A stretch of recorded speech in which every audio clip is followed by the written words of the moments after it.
ज्ञान का सागर, स्नेह की छांव, आपका हर लम्हा अनमोल है, आपके सानिध्य में हर सपना पूरा और हर मंजिल करीब है। होम रूल आंदोलन किसके दिमाग की उपज है? भारत में होम रूल में दो नाम प्रमुखता से लिया जाता है। वो कौन व्यक्ति थे जिसने कहा कि मेरे जिंदा रहते तिलक तो कांग्रेस में शामिल नहीं रह सकते हैं? तिलक ने किसको होम रूल ज्वाइन करने से मना कर दिया? तो ये भारत आई थियोसॉफिकल का प्रचार प्रसार करने के लिए। 1916 के अंदर में इन्होंने होम रूल लीग आंदोलन चलाया कि नरम दल और गरम दल में कांग्रेस कहां टूटी थी। इन्होंने तिलक को क्या कह दिया कि तिलक तुम भारतीय अशांति के जनक हो, एक संगठन बनाएंगे और यही नाम पूछता है। इसका नाम होता है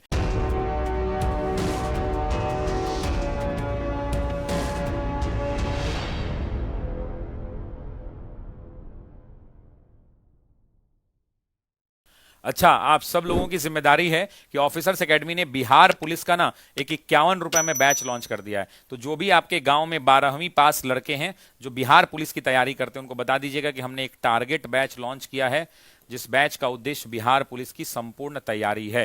तो ये बैच उनको बता दीजिएगा और उनको खरीदवा दीजिएगा। दोबारा मौका नहीं मिलेगा, है ना। इस बैच का फीस तुरंत बढ़ा दिया जाएगा अब, है ना। सन 1915-16 ईस्वी में 2 होम रूल लीग आरंभ की गई थी। नेतृत्व किसका था? तिलक का था, एनी बेसेंट का था, तिलक का था, अरविंदो घोष का था, तिलक का था, लाला लाजपत राय का था, तिलक का था, बिपिन चंद्र पॉल का था। किसका नेतृत्व था जरा बताइए। करेक्ट आंसर क्या हो जाएगा? ए ऑप्शन तिलक और एनी बेसेंट, है ना। करेक्ट आंसर क्या हो जाएगा? तिलक और एनी बेसेंट। अब सुनिए, सबसे पहले तो आपको यह समझना होगा कि ये जो होम रूल शब्द है ये किस प्रकार का शब्द है, जरा बताइए। इसको भी आज क्लियर कर देते हैं। ये होम रूल जो शब्द है ये किस प्रकार का शब्द है? तो सभी लोग कमेंट करेंगे यह एक आयरिश शब्द है। कैसा शब्द है दोस्तों? तो आयरिश वर्ड है, यह एक आयरिश शब्द है। कैसा शब्द है? आयरिश शब्द है। आइए जरा ले चलते हैं इसको ऑपरेशन थिएटर में। सबसे पहले हम बात करेंगे होम रूल की। ऑपरेशन थिएटर में ले चलते हैं इसको, होम रूल आंदोलन की बात करेंगे। होम रूल आंदोलन किसके दिमाग की उपज है? तो आप एनी बेसेंट आंख बंद करके आंसर लगा। जब हम होम रूल की बात करते हैं तो यह एक प्रकार का आयरिश शब्द है। तो इस होम रूल का मतलब होता है स्वशासन। स्वशासन, सेल्फ रूल की बात करता है दोस्तों। किसकी बात करता है? सेल्फ रूल की बात करता है। तीसरा आपसे एग्जाम में पूछेगा कि इसके प्रणेता कौन माने जाते हैं? तो इसके प्रणेता माने जाते हैं रेडमंड दोस्तों। कौन माना जाता है? रेडमंड इसके प्रणेता माने जाते हैं। अगर हम भारत में होम रूल की बात करें तो भारत में होम रूल में 2 नाम प्रमुखता से लिया जाता है। 2 नाम प्रमुखता से लिया जाता है। एक नाम है एनी बेसेंट का, सभी लोग बताना किसका नाम है? एनी बेसेंट का। और दूसरा नाम किसका है? तो दूसरा नाम है बाल गंगाधर तिलक का।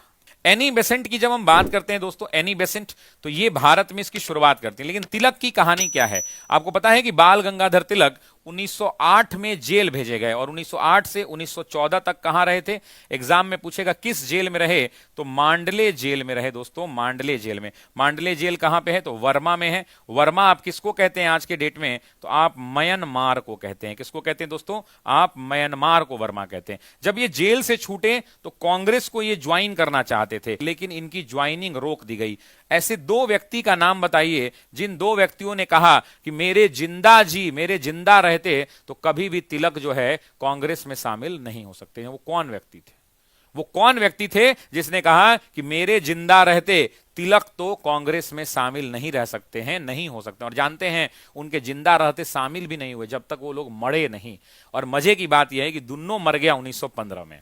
वो 2 व्यक्ति कौन थे? अगर आप जानना चाहते हैं, यहां पे जगह है क्या? यस, इधर घसका दो इसको। तो याद रखिएगा, पहले व्यक्ति थे गोपाल कृष्ण गोखले।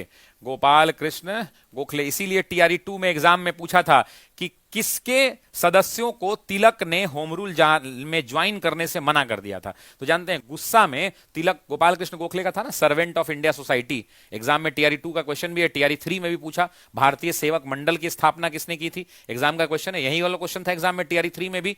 तो यहां पे सुनिए, यहां पे पूछा कि तिलक ने किसको होम रूल ज्वाइन करने से मना कर दिया? तो इनके जो ऑर्गेनाइजेशन था गोपाल कृष्ण गोखले का सर्वेंट ऑफ इंडिया सोसाइटी, उनके सदस्यों को ज्वाइन करने के लिए मना कर दिया। तो एक नाम तो हो जाएगा गोपाल कृष्ण गोखले, और दूसरा नाम कौन सा हो जाएगा जरा कमेंट करके बताइए। तो दूसरा नाम कौन सा हो जाएगा? फिरोज शाह मेहता।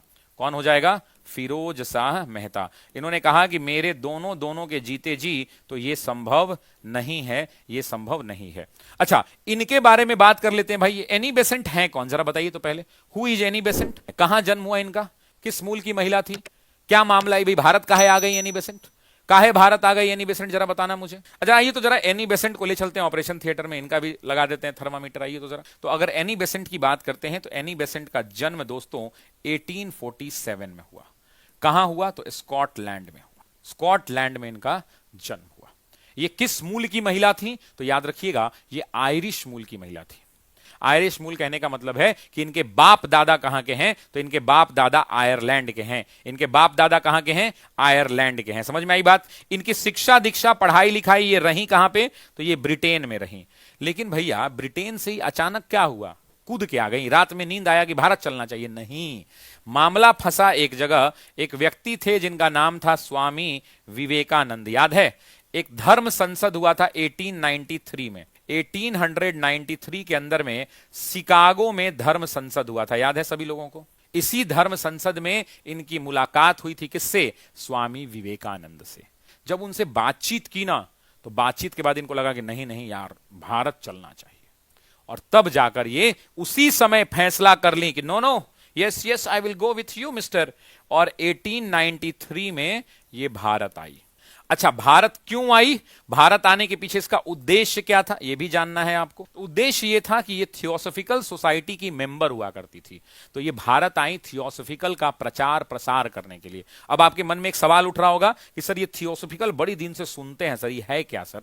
थियोसॉफिकल का फाउंडर कौन है? तो ऑलकॉट है ना। थियोसॉफिकल का मतलब क्या होता है? थियोसॉफिकल एक प्रकार का थॉट प्रोसेस, एक प्रकार की विचारधारा है जो कहती है कि सभी धर्म बराबर हैं, सभी को भाईचारे के साथ रहना चाहिए। और मतलब जो बातें हिंदू धर्म कहता है ना, लगभग लगभग वही विचारधारा उसका है, लेकिन वो कहता है कि सर्व धर्म संभाव की बात करता है। ठीक है, तो ये जब भारत आई, तो भारत आने के बाद ये भारत में सामाजिक कार्यों में व्यस्त हो गई। किस चीजों में बिजी हो गई भाई ये? तो ये भारत में सामाजिक कार्यों में बिजी हो गई। किस प्रकार का सामाजिक कार्य? सामाजिक कुरीतियों को हटाने में, जैसे विधवा पुनर्विवाह पर ये काम करने लगी। मतलब ये जितने भी भारत की समस्याएं थी, चाहे वो विधवा पुनर्विवाह हो, बाल विवाह हो, महिला शिक्षा हो, जाति संघर्ष हो, और इसके अलावा चाहे आप बात कर ले जाति प्रथा की, चाहे महिलाओं के अधिकारों की, इन चीजों के ऊपर ये काम करने लगी। जब ये भारत आई तो इनका भारत में हिंदू धर्म से क्या हो गया? तो भारत में हिंदू धर्म से इनका लगाव हो गया, इनको प्यार हो गया। या यूं कहें कि सनातन भारत की संस्कृति, लिख लीजिए, ये वर्ड अच्छा नहीं लगेगा, भारत की संस्कृति से लगाव हो गया। और इन्होंने फैसला कर लिया। क्या फैसला किया? फैसला किए कि अब ये भारत में रहेंगी, अंतिम सांस तक रहेंगी, इन्होंने तय कर लिया। धीरे धीरे इनकी कहानी आगे बढ़ी और 1893 के बाद से ये सामाजिक कार्यों में लगी। और सामाजिक होते होते धीरे धीरे इन्होंने क्या किया साथियों? तो 1899 में, यही एग्जाम का क्वेश्चन है, इस बार पूछा गया था। 1899 के अंदर में बनारस में एक कॉलेज खोला। और उस बनारस के कॉलेज का नाम क्या था? Hindu central college. क्या नाम था? Hindu central college. But teaching is an art, है ना, तो नॉलेज प्लस आर्ट दोनों है। गौरव कुमार कुछ कमेंट कर रहे हैं भाई। गौरव कह रहे हैं कि शशि सर आप वो दीपक हो जो अंधेरों को मिटा देता है, हर मुश्किल में राह दिखाकर हौसलों को जगा देता है। ज्ञान का सागर स्नेह की छांव, ज्ञान का सागर स्नेह की छांव, आपका हर लम्हा अनमोल है, आपके सानिध्य में हर सपना पूरा और हर मंजिल करीब है। बहुत बहुत शुक्रिया मेरे भाई गौरव कुमार जी, बहुत बहुत शुक्रिया, बहुत बहुत धन्यवाद। अब सुनिए, इसी बनारस सेंट्रल यूनिवर्सिटी का नाम बदल दिया एक व्यक्ति ने। नाम बदलाया 1915 के अंदर में। 1915 में एक्ट पारित हुआ, जिस एक्ट का नाम था बीएचयू एक्ट 1915। और फिर इस बीएचयू एक्ट 1915 में इसका नाम परिवर्तन कर दिया गया और इसका नया नाम पड़ा बनारस हिंदू विश्वविद्यालय, जिसको आज आप जानते हैं बीएचयू के नाम से। और यहां से एक क्वेश्चन बता देता हूं जो टीआरई के एग्जाम में पूछा गया है। इसका उद्घाटन किसने किया? इसका उद्घाटन किया महात्मा गांधी ने। यह टीचर के एग्जाम में, टीआरई एग्जाम में पूछा गया है बिहार में। महात्मा गांधी ने, डेट पूछा गया, सभी लोग डेट कमेंट करेंगे। एनसीईआरटी में दिया हुआ है 4 फरवरी 1916। डेट क्या है? 4 फरवरी 1916। सभी लोग कमेंट करेंगे कमेंट बॉक्स के अंदर में, डेट क्या है? 4 फरवरी 1916। अब रुक जाइए, एक बात और बताऊंगा यहां पे, जब बात निकली है तो पूरी होगी, हम आधा पे नहीं छोड़ते हैं। 1800, देखिए यहीं पे बता देता हूं, वेरी गुड, देखिए कितना अच्छा है। 1893 में क्या हुआ? तो 1893 में ये भारत आई थी। अगला क्या आया? तो अगला आया 1916। 1916 के अंदर में इन्होंने क्या किया? 1916 के अंदर में इन्होंने होम रूल लीग आंदोलन चलाया। 1916 में ही यहीं पर अरेस्ट हो गई थी, जेल से बाहर निकली 1917 में। तो ये कांग्रेस की अध्यक्ष बनी। तो कांग्रेस के अध्यक्ष बनने के बाद ये गोलमेज में भाग लेने गई थी। कहां? लंदन में। कहां गई थी? तो गोलमेज में, लंदन में भाग लेने गई थी द्वितीय गोलमेज सम्मेलन में। पूछेगा किस गोलमेज सम्मेलन में? तो लंदन में द्वितीय गोलमेज में भाग लिया, इसके बाद मर गई। क्लियर हो गया। इसके बाद ये इनकी मृत्यु हो गई, है ना। द्वितीय गोलमेज में क्या किया? भाग लिया इन्होंने, और उसके 1 साल के बाद, 2 साल के बाद 1933 में, 1933 में इनकी क्या हो गई? मृत्यु हो गई। इनकी मृत्यु हो गई। अब आते हैं होम रूल की बात। तो होम रूल का उद्देश्य क्या था दोस्तों? कि इसका जनरल उद्देश्य क्या होता है? तो जनरल उद्देश्य होता है दोस्तों स्वशासन। क्या होता है? स्वशासन की प्राप्ति करना। लेकिन भारत के कॉन्टेक्स्ट में यह अलग है। अगर भारत में होम रूल का उद्देश्य पूछे तो जो बात एनसीईआरटी लिखता है वही एनसीईआरटी वाली बात करनी है। और भारत के अंदर में इसका उद्देश्य क्या है दोस्तों? तो भारत में इसका उद्देश्य था थोड़ा अलग। यही लाइन लिखिएगा, एग्जाम में भी यही लाइन रहेगा, क्योंकि ये एनसीईआरटी में लाइन है, और वो एनसीईआरटी का लाइन है कि ब्रिटिश भारत के अधीन स्वशासन। यही वो लाइन है दोस्तों, यही वो लाइन है। इस बात को ध्यान रखना। Is it clear to everyone? अब बात कर लेते हैं इसकी कहानी क्या है, मामला क्या हुआ। अब समझिएगा, यह भी मामला लंदन से जुड़ा हुआ है। हुआ क्या? आप जानते हैं कि 1907 के अंदर में सूरत का विघटन हुआ था। जरा बताइए, आपसे एग्जाम में पूछेगा कि नरम दल और गरम दल में कांग्रेस कहां टूटी थी? तो यहीं पर टूटी थी, याद है ना। गरम दल में टूटी, और इसका सबसे ज्यादा लाभ किसने लिया? तो सबसे ज्यादा लाभ लिया अंग्रेजों ने। क्यों भाई? तो उन्होंने बाल, लाल, पाल और घोष, इन चारों के बारे में आपको पता है कि बाल गंगाधर तिलक क्या हुए? 6 वर्ष के लिए जेल भेज दिए गए। लाला लाजपत राय देश से बाहर चले गए। बिपिन चंद्र पॉल ने सन्यास ले लिया, और सन्यास लेने के बाद कहां चले गए? तो ओरोविलो आश्रम बनाया इन्होंने। अरविंदो घोष क्या हुआ? इनके ऊपर मुकदमा हुआ, जेल गए। जेल के बाद इनको मदन मोहन मालवीय ने जेल से छुड़वाया। उसके बाद बिपिन चंद्र पॉल देश से बाहर चले गए। यहीं पर एक एग्जाम में क्वेश्चन पूछा, टीआरई के एग्जाम में, कि घोष पर किस चीज का मुकदमा हुआ? तो याद रखिएगा, अलीपुर बम कांड। सभी लोग कमेंट करेंगे अलीपुर बम कांड। मानिक तल्ला में हुआ था। मानिक तल्ला में अलीपुर बम कांड हुआ था। 34 लोग गिरफ्तार किए गए थे। फिर इसमें बहुत सारे लोगों को फांसी की भी सजा दी गई है। तो यहां पे जब ये सारे लोग जेल चले जाएंगे, ध्यान दीजिए, कॉन्सेप्ट की बात कर रहा हूं, कॉन्सेप्ट है यहां पर। जब सारे लोग जेल चले जाएंगे तो इसका परिणाम क्या होगा? कि भारतीय राष्ट्रीय आंदोलन जो है सुप्त हो जाएगा। सुप्त का मतलब क्या होता है? सो जाएगा, धीमा पड़ जाएगा। धीमा पड़ जाएगा तो इसके बाद एनी बेसेंट की भूमिका आएगी। किसकी भूमिका आएगी? एनी बेसेंट की। वर्ष कौन सा होगा? 1913। इतना लोग पेड बैच में कोई नहीं पढ़ाया होगा आपको। 1913 साल होगा, और 1913 के अंदर में एनी बेसेंट कहां जाएंगी? तो एनी बेसेंट इंग्लैंड जाएंगी। और जब एनी बेसेंट इंग्लैंड जाएंगी तो इंग्लैंड के बाद वहां से वो आयरलैंड वाला कॉन्सेप्ट आएगा। आयरलैंड वाला होम रूल का सुझाव मिलेगा इनको। वहां पे लोग सुझाव देंगे कि तुम भारत जाओ और भारत में तुम वही करो जो आयरलैंड में हुआ था, और यानी होम रूल की स्थापना करो। तो उन्होंने एक बयान दिया कि भारत के आजादी के लिए इस तरह का आंदोलन भारत में करना पड़ेगा। 1913 में यह सब हुआ। उसके बाद जो है 1914 के अंदर में एनी बेसेंट भारत आई। 1 जनवरी को ये भारत आई। एनी बेसेंट जो है भारत आई, और भारत आते ही इन्होंने अपनी पत्रिका में लिख दिया। और इन्होंने अपनी पत्रिका में 2 जनवरी 1914 को लेख लिखा था। किस पत्रिका में लिखा था? किस पत्रिका में लिखा था? इनकी 2 पत्रिकाएं थी, याद है ना। एक का नाम क्या था? तो एक का नाम था कॉमनवेल्थ, और दूसरे का नाम क्या था? New India. इसी लेख के माध्यम से भारत में होम रूल की शुरुआत हुई। भारत में क्या हुआ? तो यहीं से भारत में होम रूल लीग की शुरुआत हुई। क्लियर रहेगा सभी लोगों को यह बात। अब भारत में आपको ही पता है कि दो तरह के होम रूल लीग हैं। 2 तरह के क्या हैं? होम रूल लीग हैं। उसके अलावा जब ये 1914 में आई तो 1914 में आपको मैंने बताया कि यहां मद्रास अधिवेशन हुआ था, और इसी मद्रास अधिवेशन के दौरान 1914 में उन्होंने एक स्टेटमेंट दिया, कथन दिया, जो एग्जाम में और एनसीईआरटी की किताब में भी दिया हुआ है। कथन क्या दिया? उन्होंने क्या कहा कि भारत साम्राज्यवाद के शिशु गृह में एक शिशु की तरह नहीं रहना चाहता है, और ना आंसुओं के मूल्य के बदले स्वतंत्रता के लिए भीख मांगता है या स्वतंत्रता के लिए विनती करता है। वह एक राष्ट्र की हैसियत से साम्राज्य से न्याय चाहता है और स्वतंत्रता को अपना जन्म सिद्ध अधिकार मानता है। ये जो आप पढ़ते हैं ना कि स्वराज मेरा जन्मसिद्ध अधिकार है, मैं इसे लेकर रहूंगा, ये तिलक ने कहा। ठीक है, तिलक ने कहा, लेकिन तिलक से पहले एनी बेसेंट ये बात बोल चुकी थी। क्यों? एनी बेसेंट ने क्या कहा कि भारत जो है साम्राज्यवाद के शिशु गृह में एक शिशु की भांति न रहना चाहता है और ना आंसुओं के मूल्य के बदले में स्वतंत्रता की विनती करता है। वह एक राष्ट्र की हैसियत से साम्राज्य से न्याय चाहता है और स्वतंत्रता को, ध्यान दीजिएगा, और स्वतंत्रता को अपना जन्म सिद्ध अधिकार मानता है और इस बारे में किसी को भी भ्रम जाल में नहीं रहना चाहिए। तो ये स्टेटमेंट किसका है? एनी बेसेंट का है। लेकिन हम लोग जो है वो बोलते हैं ना कि स्वतंत्रता मेरा जन्म सिद्ध अधिकार है और मैं इसे लेकर रहूंगा, वो तिलक का स्टेटमेंट है। अब बात करते हैं तिलक के होम रूल के बारे में। लेट्स डिस्कस तिलक का होम रूल। जब तिलक के होम रूल की बात होती है तो तिलक के होम रूल की शुरुआत कब होती है दोस्तों? तो इसकी शुरुआत होती है 28 तारीख को। कितने तारीख को? 28 तारीख को। महीना कौन सा होता है? अप्रैल का महीना होता है। और ईयर कौन सा होता है? 1916 का होता है। दूसरी तरफ हम बात करते हैं किसका? तो दूसरी तरफ हम बात करते हैं एनी बेसेंट के होम रूल की। इसकी शुरुआत कब होती है? तो इसकी शुरुआत होती है 3 सितंबर 1916 की। अब ये दोनों का ना एक साथ कंपैरिजन कर देते हैं।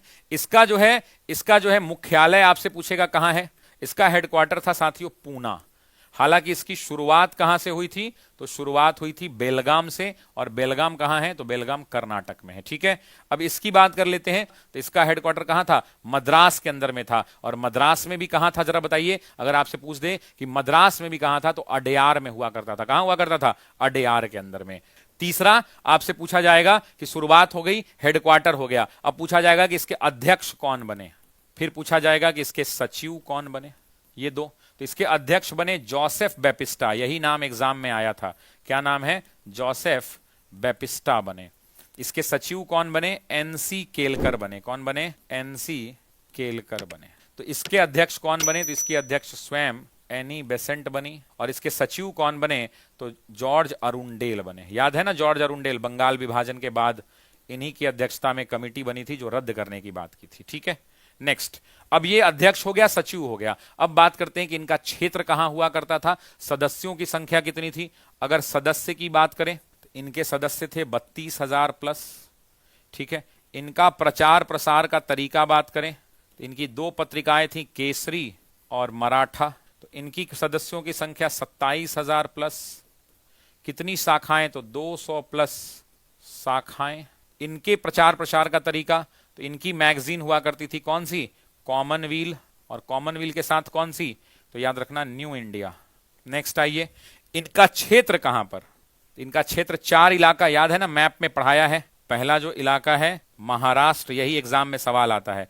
ब्रैकेट में ध्यान दीजिएगा, पूरा महाराष्ट्र नहीं, बॉम्बे को छोड़कर। दूसरा बड़ार का इलाका, तीसरा कर्नाटक का इलाका, और चौथा मध्य भारत यानी मध्य प्रांत का इलाका। इधर आइए, इधर एग्जाम में पूछेगा तो एनसीईआरटी लिखता है संपूर्ण भारत तिलक के क्षेत्र को छोड़कर। तिलक के क्षेत्र को छोड़कर। अब सुनिए, अब यहां पर 2-3 सवाल है। 2-3 सवाल है, मामला बिगड़ जाएगा। मामला कैसे बिगड़ेगा? तिलक के ऊपर मुकदमा हो जाएगा। तो तिलक को एक स्टेटमेंट आएगा, भारतीय अशांति का जनक। तिलक को क्या कह दिया जाएगा? भारतीय अशांति का जनक कह दिया जाएगा। कौन कहेगा ये? तो ये कहेंगे वैलेंटाइन सिरोल, है ना। बहुत जगह चिरौल मिलता है और बहुत जगह सिरोल मिलता है। जो लिखना है आप लिख सकते हैं, ठीक है ना। ये जो वैलेंटाइन सिरोल है, इन्होंने तिलक को क्या कह दिया कि तिलक तुम भारतीय अशांति के जनक हो। तो उसके बाद तिलक नाराज हो गए और तिलक जो है मुकदमा लड़ने के लिए लंदन चले गए। किससे मुकदमा लड़ने गए? तो सिरोल से। अब लंदन जब चले जाएंगे तो इनका आंदोलन क्या हो जाएगा? आंदोलन कमजोर पड़ जाएगा। अब एनी बेसेंट के साथ क्या हुआ? इनका तो मामला समझ में आ गया आपको। एनी बेसेंट बहुत ज्यादा एक्टिव थी, तो एनी बेसेंट विरोध प्रदर्शन में थी। इनको और इनके दोस्त, इसी का नाम पूछा था ना जी, यही नाम एग्जाम में आया था ना। देखो मैंने बोर्ड पे लिख दिया, वीपी वाडिया। इन दोनों को क्या कर लिया गया? इन दोनों को गिरफ्तार कर लिया गया। अब जेल जब ये चली जाएंगी, जब गिरफ्तार हो जाएंगी, और गिरफ्तार होने के बाद क्या हो जाएगा? जेल चली जाएंगी। तो मुझे बताइए, जेल जाएंगे तो आंदोलन क्या हो जाएगा? कमजोर पड़ जाएगा। अब जब आंदोलन दोनों का कमजोर पड़ गया, ये चले गए इंडिया से बाहर, ये चली गई जेल, जेल से जब ये निकलेंगी तो ये कांग्रेस की अध्यक्ष बन जाएंगी, जब ये कांग्रेस की अध्यक्ष बन जाएंगी तो इसको भुला जाएंगी, जब इसको भुला जाएंगी तो इसका फायदा कौन उठाएगा, तो इसका फायदा, अब इस मौके का लाभ कौन उठाएगा, तो महात्मा गांधी उठाएंगे, है ना। कौन उठाएगा, महात्मा गांधी। महात्मा गांधी देखेंगे कि दोनों एक्टिव नहीं है, तो महात्मा गांधी एक संगठन बनाएंगे जिसका नाम होगा अखिल भारतीय होम रूल। और महात्मा गांधी को क्या किया जाएगा, तो महात्मा गांधी को साथियों अखिल भारतीय होम रूल का अध्यक्ष बनाया जाएगा। तो महात्मा गांधी इन दोनों को मिला देंगे, दोनों होम रूल को मर्ज कर देंगे। इस पर विवाद भी है, मैं बताता हूं क्या विवाद है। दोनों होम रूल को मिलाकर तो एक संगठन बनाएंगे और यही नाम पूछता है, इसका नाम होता है स्वराज सभा। क्या होता है, स्वराज सभा बना दिया मिलाकर। 1920 में, ईयर भी पूछता है, 1920 में स्वराज सभा का गठन किया। और इस प्रकार से आपका जो होम रूल का टॉपिक है वो क्या होता है, तो होम रूल का टॉपिक आपका फिनिश हो जाता है। होम रूल का टॉपिक आपका क्या होता है, तो फिनिश हो जाता है।